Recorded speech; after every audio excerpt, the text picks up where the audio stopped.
Punten Kang, ini mau nanya soal pengangkatan pemimpin perempuan. Itu bagaimana Kang hukumnya itu? Tentunya ada yang mengharamkan mengangkat perempuan sebagai pemimpin. Ya betul. Oh iya, kalau itu sih guru saya juga pernah ditanya tentang hukum perempuan menjadi pemimpin. Guru saya menjawab bahwa yang diharamkan menjadi pemimpin untuk perempuan itu, maksudnya perempuan sebagai pemimpin itu adalah itu imamatul uzma.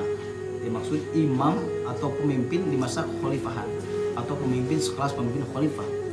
Tapi kalau pemimpin sekelas gubernur, pemimpin sekelas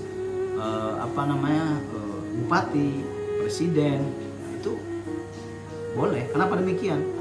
Karena itu dipilih oleh masyarakat, bisa dijatuhkan dan juga bisa di impeachment.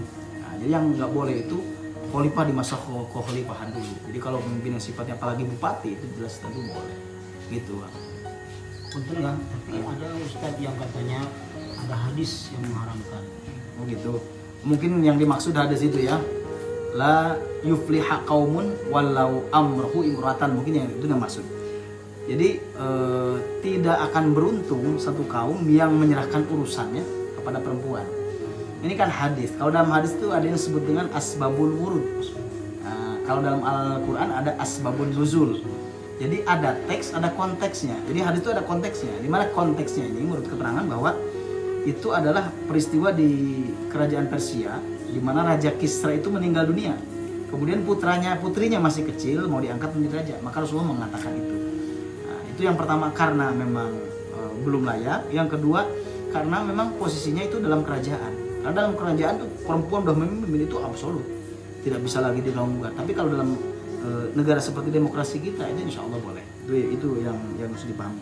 Nah kemudian kalau kita pelajari dalam sirah, bagaimana Umar bin Khattab ketika beliau itu memimpin sebagai khalifah, bahkan mengangkat namanya wilayatul hisbah, di mana yang bertanggung jawab terhadap memimpin terhadap pasar di Madinah. Yang diangkat yaitu Ummu Syifa. Ummu Syifa tentu perempuan kan, nggak mungkin laki-laki. Nah itu satu contoh buat kita. Nah adapun yang melarang hari ini menurut saya kemungkinan ada beberapa alasan. Di antaranya bisa jadi karena unsur politik, saling menjatuhkan. Yang kedua kita lihat juga kadang-kadang kebanyakan saya lihat ustadz-ustadz Wahabi.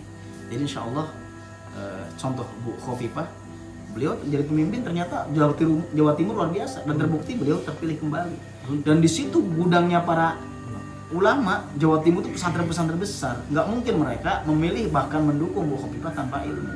Nah itu saya pikir sudah cukup lah bagi kita untuk pedoman bahwa tidak ada masalah, tidak apa-apa. Kalau memang layak, berkualitas, jangankan perempuan, laki-laki pun kalau memang nggak mampu dia nggak usah dipilih. Tapi kalau mampu meskipun perempuan, ya kita pilih, kita support bersama. Cukup barangkali ya, bisa dipahami. Terima kasih.